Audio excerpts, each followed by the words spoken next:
Hello again, my friend. It's good to see you. Please sit, take a drink, and let me tell you the tale of Gamelyn.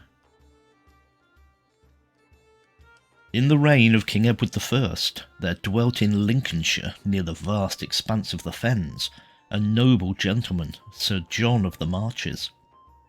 He was now old, but still a model of all courtesy, and a very perfect gentle knight. He had 3 sons, of whom the youngest, Gamelyn, was born in his father's old age, and was greatly beloved by the old man. The other 2 were much older than he, and John, the eldest, was already developing a vicious and malignant character.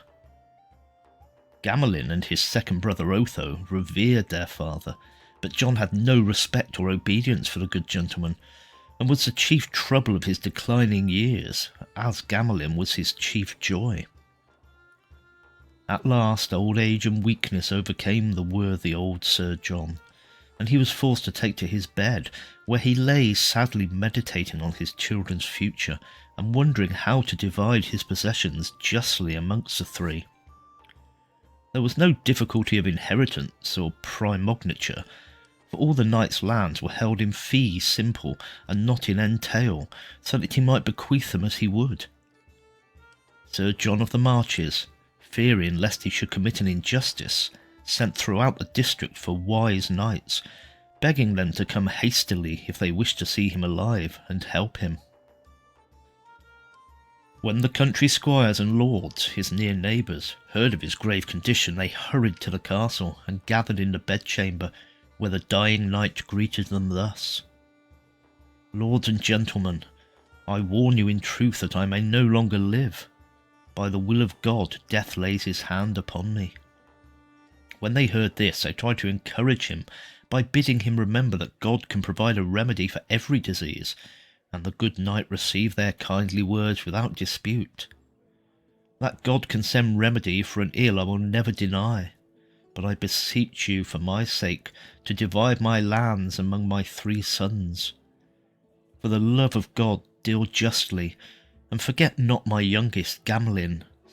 Seldom does any heir to an estate help his brothers after his father's death.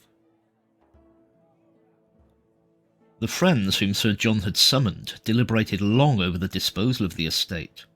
The majority wished to give all to the eldest son, but a strong minority urged the claims of the second. But all agreed that Gamelyn might wait till his eldest brother chose to give him a share of his father's lands. At last it was decided to divide the inheritance between the 2 elder sons, and the knights returned to the chamber where the brave old knight lay dying, and told him their decision. He summoned up enough strength to protest against their plan of distribution, and said, "Nay, by St. Martin, I can yet bequeath my lands to whom I wish. They still are mine. Then hearken, neighbours, while I make my will. To John, my eldest son and heir, I leave 5 ploughlands, my dead father's heritage. My second, Otho, ploughlands 5 shall hold, which my good right hand won in valiant strife. All else I own, in lands and goods and wealth, to Gamelyn, my youngest, I devise. And I beseech you, for the love of God, forsake him not, but guard his helpless youth, and let him not be plundered of his wealth." Then Sir John, satisfied with having proclaimed his will, died with Christian resignation, leaving his little son Gamelyn in the power of the cruel eldest brother, now in his turn Sir John. Since the boy was a minor, the new knight, as natural guardian, assumed the control of Gamelyn's land, vassals, education and nurture, and full evilly he discharged his duties, for he clothed and fed him badly, and neglected his lands, so that his parks and houses, his farms and villages fell into ruinous decay. The boy, when he grew older, noticed this and resented it, but did not realise the power in his own broad limbs and mighty sinews to redress his wrongs, though by the time he fully understood his injuries, no man would dare to face him in fight when he was angry, so strong a youth had he become. While Gamelyn, one day walking in the hall, mused on the ruin of all his inheritance, Sir John came blustering in, and seeing him, called out, "How now, is dinner ready?" Enraged at being addressed as if he were a mere servant, he replied angrily, "Go and do your own baking, I am not your cook." Sir John almost doubted the evidence of his ears. "What, my dear brother? Is that the way to answer? Thou hast never addressed me so before." "No," replied Gamelyn. "Until now I have never considered all the wrong you've done me. My parks are broken open, my deer are driven off, you have deprived me of my armour and my steeds. All that my father bequeathed to me is falling into ruin and decay. God's curse upon you, false brother." Sir John was now enraged beyond all measure, and shouted, "Stand still, vagabond, and hold thy peace. What right hast thou to speak of lands or vassals? Thou shalt learn to be grateful for food and raiment." "A curse upon him that calls me vagabond. I am no worse than yourself. I am the son of a lady and a good knight." In spite of all his anger, Sir John was a cautious man, with a prudent regard for his own safety. He would not risk an encounter with Gamelyn, but summoned his servants and bade them beat him well till he should learn better manners. But when the boy understood his brother's intention, he vowed that he would not be beaten alone. Others should suffer too, and Sir John not the least. Thereupon, leaping onto the wall, he seized a pestle which lay there, and so boldly attacked the timid servants, though they were armed with staves, that he drove them in flight and laid on furious strokes which quenched the small spark of courage in them. Sir John had not even that small amount of bravery. He fled to a loft and barred the door, while Gamelyn cleared the hall with his pestle, and scoffed at the cowardly grooms who fled so soon from the strife they had begun. When he sought for his brother, he could not see him at first, but afterwards perceived his sorry countenance peeping from a window. "Brother," said Gamelyn, "come a little nearer, and I will teach you how to play with staff and buckler."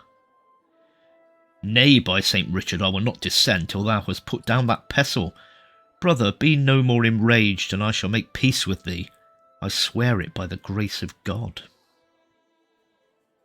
"I was forced to defend myself," said Gamelyn, "or your menials would have injured and degraded me. I could not let grooms beat a good knight's son. But now grant me one boon, and we shall soon be reconciled." "Yes, certainly, brother. Ask thy boon, and I will grant it readily. But indeed I was only testing thee, for thou art so young that I doubted thy strength and manliness. It was only a pretence of beating that I meant." "This is my request," said the boy. "If there is to be peace between us, you must surrender to me all that my father bequeathed me while he was still alive."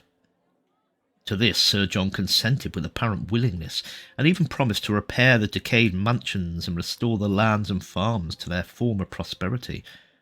And though he feigned content with the agreement and kissed his brother with outward affection, yet he was inwardly meditating plans of treachery against the unsuspecting youth. Shortly after this quarrel between the brothers, a wrestling competition was announced, the winner of which would become the owner of a fine ram and a ring of gold, and Gamelyn determined to try his powers. Accordingly, he begged the loan of a little courser from Sir John, who offered him his choice of all the steeds in the stable, and then curiously questioned him as to his errand. The lad explained that he wished to compete in the wrestling match, hoping to win honour by bearing away the prize. Then, springing on the beautiful courser that was brought him ready saddled, he spurred his horse and rode away merrily, while the false Sir John locked the gate behind him, praying that he might get his neck broken in the contest. The boy rode along, rejoicing in his youth and strength, singing as he went till he drew near the appointed place, and then he suddenly heard a man's voice lamenting aloud and crying, "Well away, alas!" and saw a venerable yeoman wringing his hands. "Good man," said Gamelyn, "why art thou in such distress? Can no man help thee?" "Alas," said the yeoman, "woe to the day on which I was born. The champion wrestler here has overthrown my 2 stalwart sons, and unless God help them, they must die of their grievous hurts. I would give £10 to find a man to avenge on him the injuries done to my dear sons. Good man, hold my horse while my groom takes my coat and shoes, and I will try my luck and strength against his doughty champion. Thank God, said the yeoman, I will do it at once. I will guard thy coat and shoes and good steeds safely, and may Jesus Christ speed thee well. When Gamelyn entered the ring, barefooted and stripped for wrestling, all men gazed curiously at the rash youth who dared to challenge the stalwart champion, and the great man himself, rising from the ground, strolled across to meet Gamelyn and said haughtily, Who is thy father, and what is thy name? Thou art, forsooth, a young fool to come here. Gamelyn answered equally haughtily, Thou knewest well my father while he lived.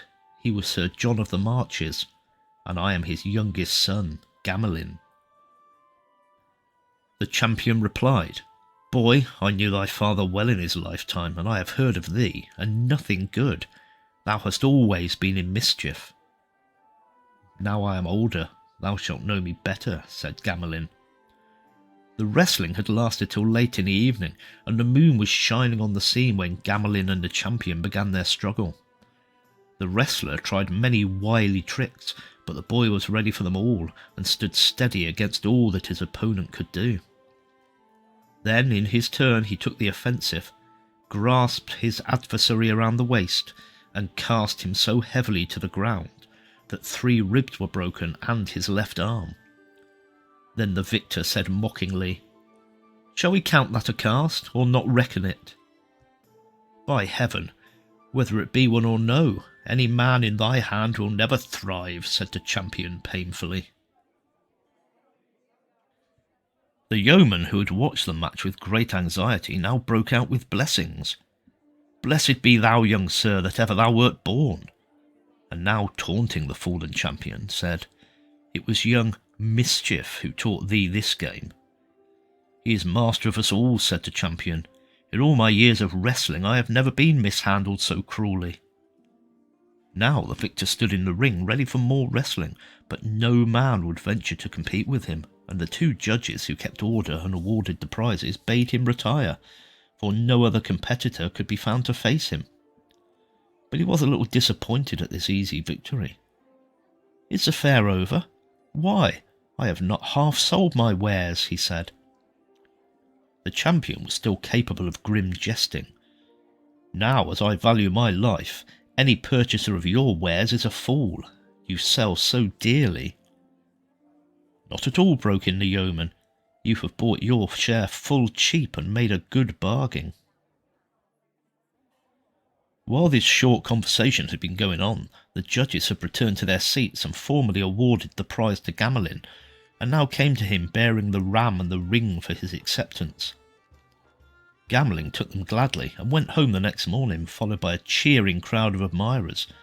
But when the cowardly Sir John saw the people, he bolted the castle doors against his more favourite and successful brother. The porter, obeying his master's commands, refused Gamelyn entrance, and the youth, enraged at this insult, broke down the door with one blow, caught the fleeing porter, and flung him down the well in the courtyard.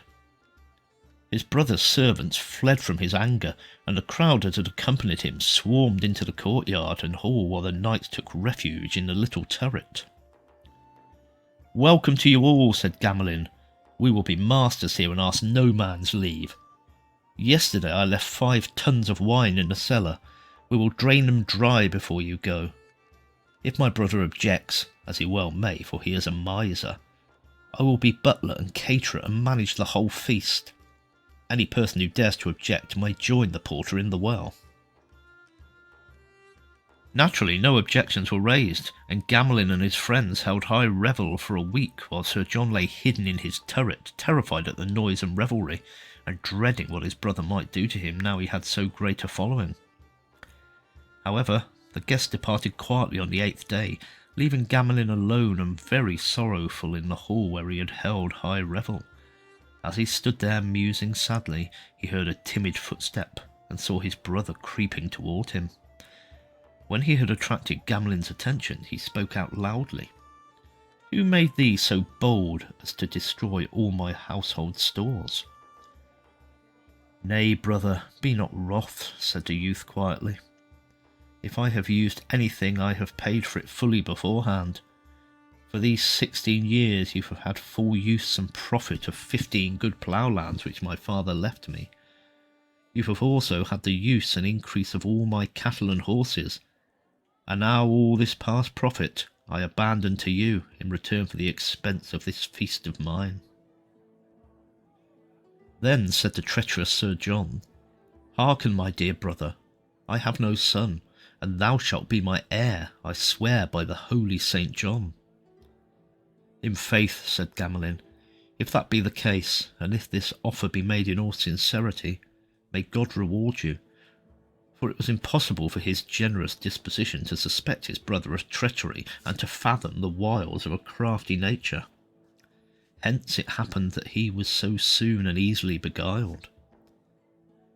Sir John hesitated a moment and then said doubtfully, "There is one thing I must tell you, Gamelyn.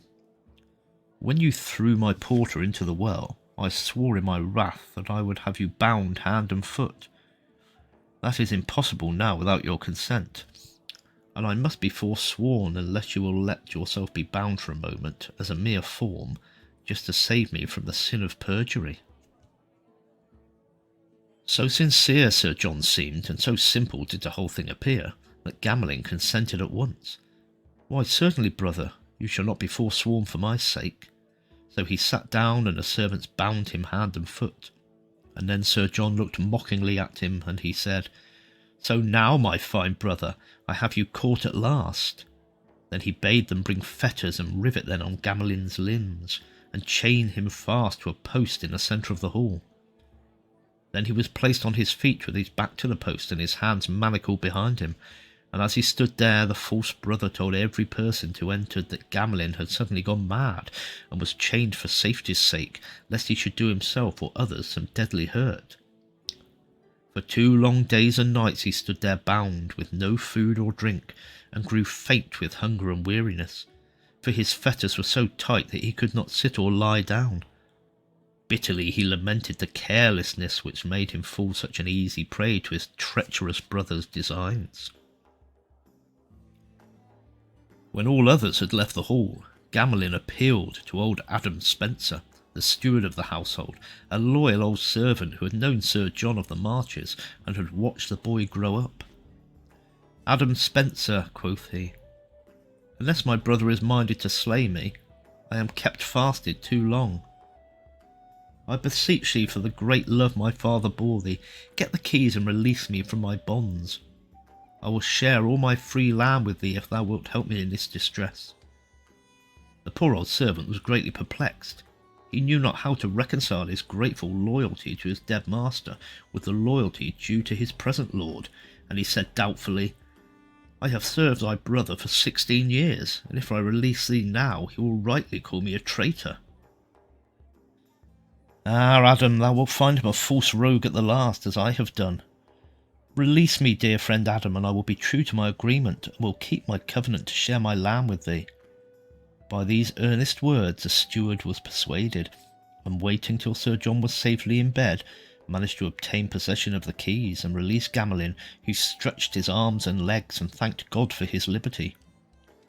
"Now," said he, "if I were well fed, no one in this house should bind me again tonight." So Adam took him to a private room and set food before him. Eagerly he ate and drank till his hunger was satisfied, and he began to think of revenge. "What is your advice, Adam? Shall I go to my brother and strike off his head? He well merits it." "No," answered Adam, "I know a better plan than that. Sir John is to give a great feast on Sunday to many churchmen and prelates. There will be present a great number of abbots and priors and other holy men.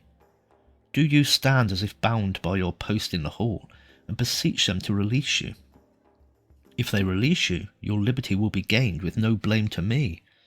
If they all refuse, you shall cast aside the unlocked chains, and you and I with 2 good staves can soon win your freedom.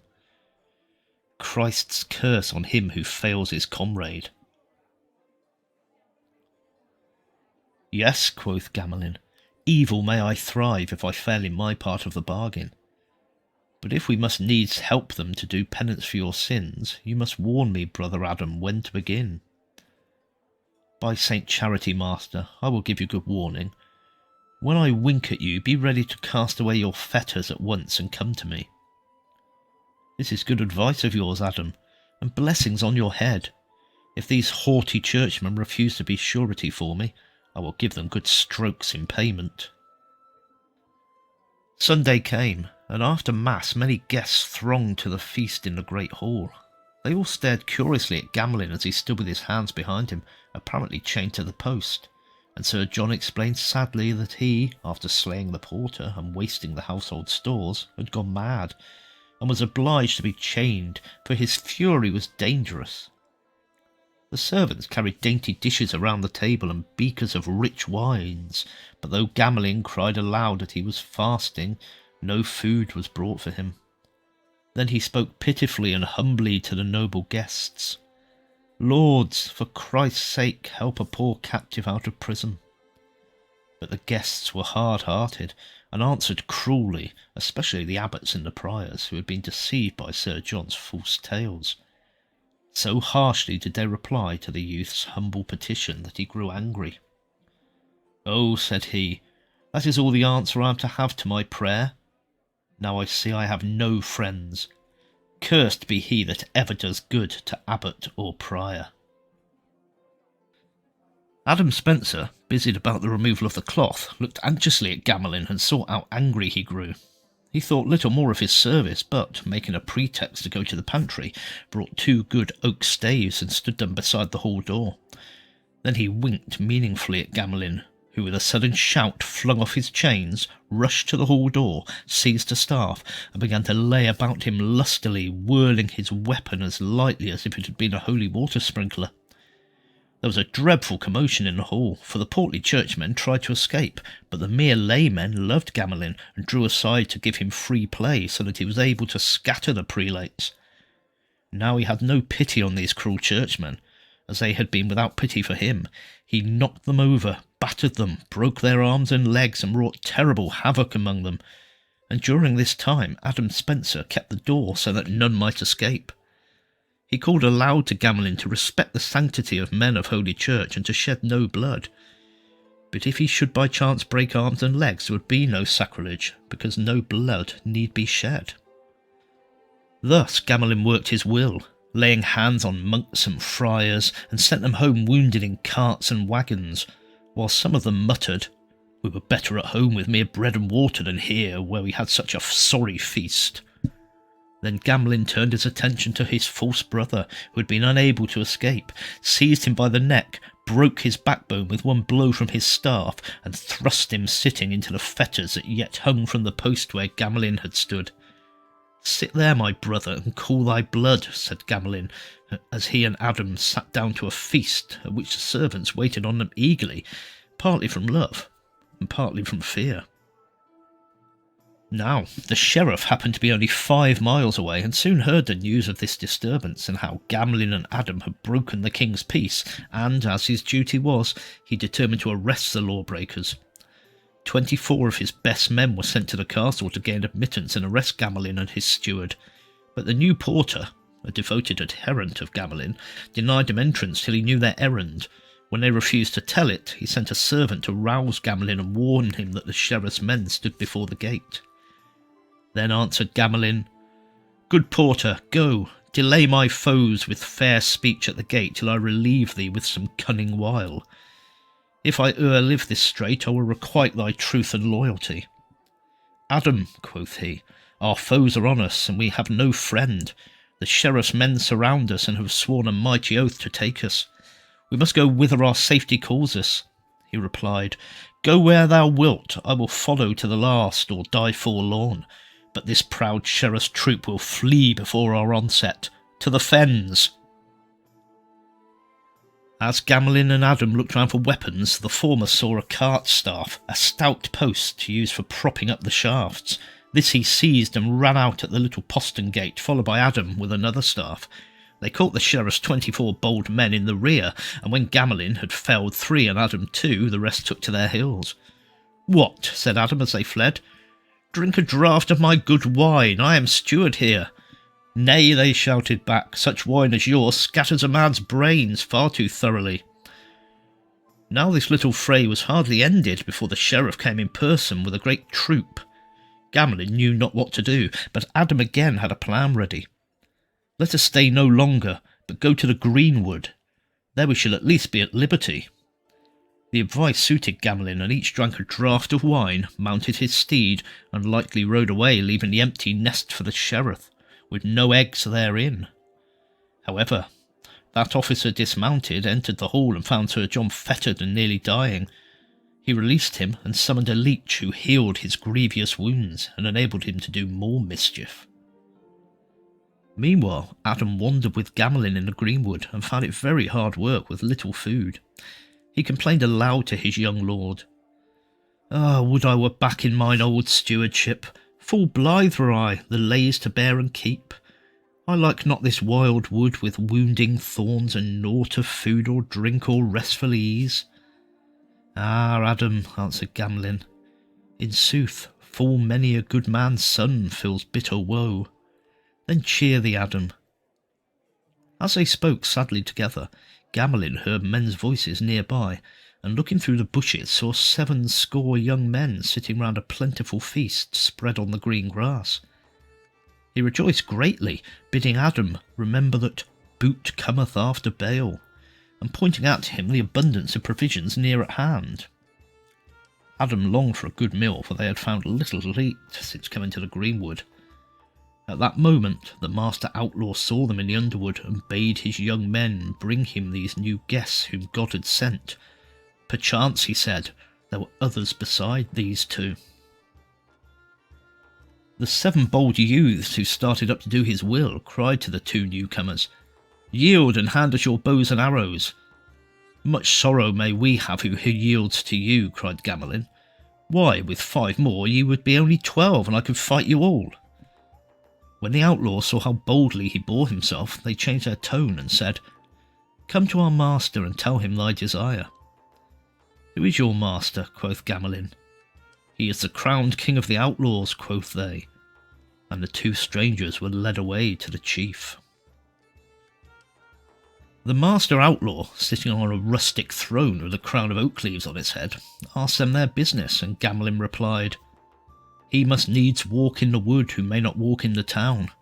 We are hungry and faint, and will only shoot the deer for food, for we are hard bestead and in great danger." The outlaw leader had pity on their distress and gave them food, and as they ate ravenously, the outlaws whispered to one another, "This is Gamelyn, this is Gamelyn." Understanding all the evils that had befallen him, their leader soon made Gamelyn his second in command, and when after 3 weeks the outlaw king was pardoned and allowed to return home, Gamelyn was chosen to succeed him and was crowned king of the outlaws. So he dwelt merrily in the forest, and troubled not himself about the world outside. Meanwhile, the treacherous Sir John had recovered, and in due course had become sheriff and indicted his brother for felony. As Gamelyn did not appear to answer the indictment, he was proclaimed an outlaw and wolf's head, and a price was set upon his life. Now his bondsmen and vassals were grieved at this, for they feared the cruelty of the wicked sheriff, and they therefore sent messengers to Gamelyn to tell him the ill news, and deprecate his wrath. The youth's anger rose at the tidings, and he promised to come and beard Sir John in his hall and protect his own tenants. It was certainly a stroke of rash daring thus to venture into the county where his brother was sheriff, but he strode boldly into the moot hall with his hood thrown back so that all might recognise him, and cried aloud, "God save all you lordings here present! But thou broken-backed sheriff, evil mayst thou thrive! Why hast thou done me such wrong and disgrace as to have me indicted and proclaimed an outlaw?" Sir John did not hesitate to use his legal powers, but seeing his brother was quite alone, had him arrested and cast into prison, whence it was his intention that only death should release him. All these years, the second brother, Otho, had lived quietly on his own lands and taken no heed of the quarrels of the other 2. But now, when news came to him of Sir John's deadly hatred to their youngest brother and Gamelyn's desperate plight, he was deeply grieved, roused himself from his peaceful life, and rode to see if he could help his brother. First he besought Sir John's mercy for the prisoner for the sake of brotherhood and family love, but he only replied that Gamelyn must stay in prison till the justice could hold the next assize. Then Otho offered to be bail, if only his young brother might be released from his bonds and brought from the dismal dungeon where he lay. To this Sir John finally consented, warning Otho that if the accused failed to appear before the justice, he himself must suffer the penalty for the breach of bail. "I agree," said Otho. "Have him released at once and delivered to me." Then Gamelyn was set free on his brother's surety, and the two rode home to Otho's house, talking sadly of all that had befallen, and how Gamelyn had become king of the outlaws. The next morning Gamelyn asked Otho's permission to go to the greenwood to see how his young men fared, but Otho pointed out so clearly how dreadful would be the consequence to him if he did not return, that the young man vowed, "I swear by James, the mighty saint of Spain, that I will not desert thee, nor will fail to stand my trial on the appointed day. If God Almighty give me strength and health and power to keep my vow, I will be there, that I may show what bitter hate Sir John, my cruel brother, holds against me." Thereupon Otho bade him go.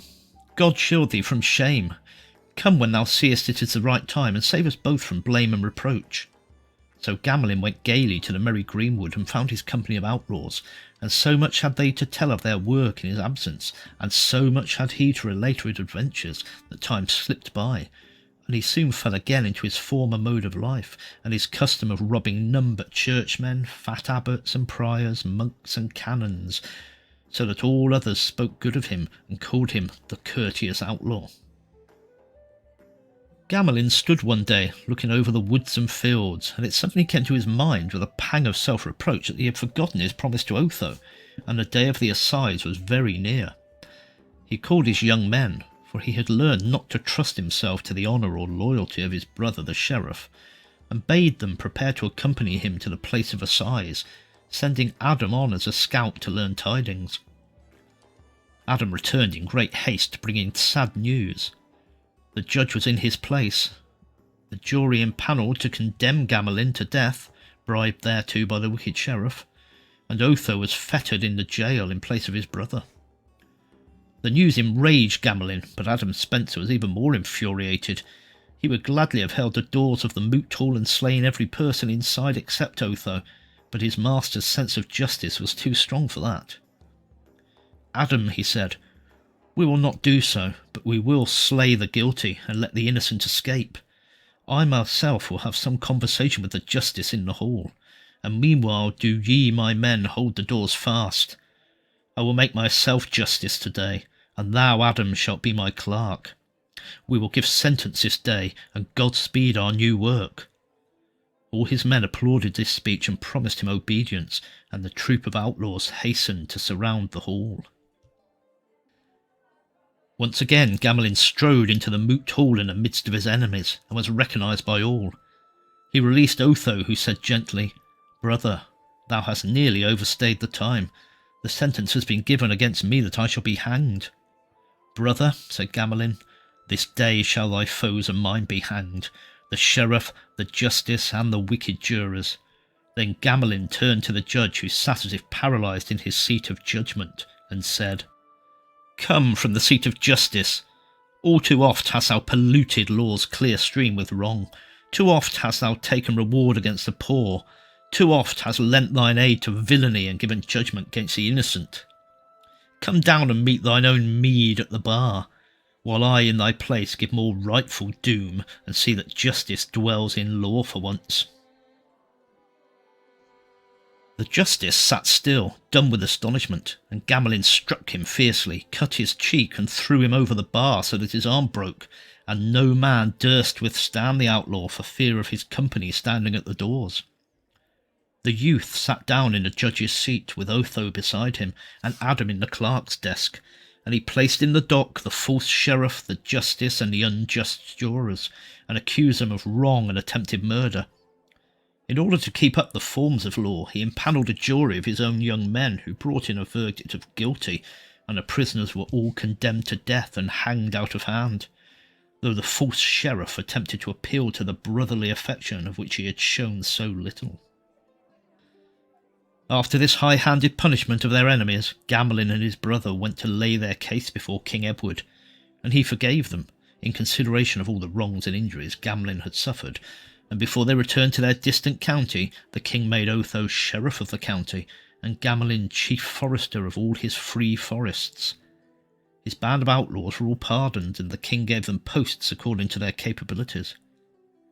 Now Gamelyn and his brother settled down to a happy, peaceful life, and Otho, having no son, made Gamelyn his heir, and the latter married a beauteous lady, and lived with her in joy till his life's end. And so ends my telling of the Tale of Gamelyn. I hope you found it enjoyable, and if you did, please subscribe, like, and maybe leave a comment down below. It has, as always, been a pleasure to sit with you, my friend, and I look forward to meeting with you again very soon.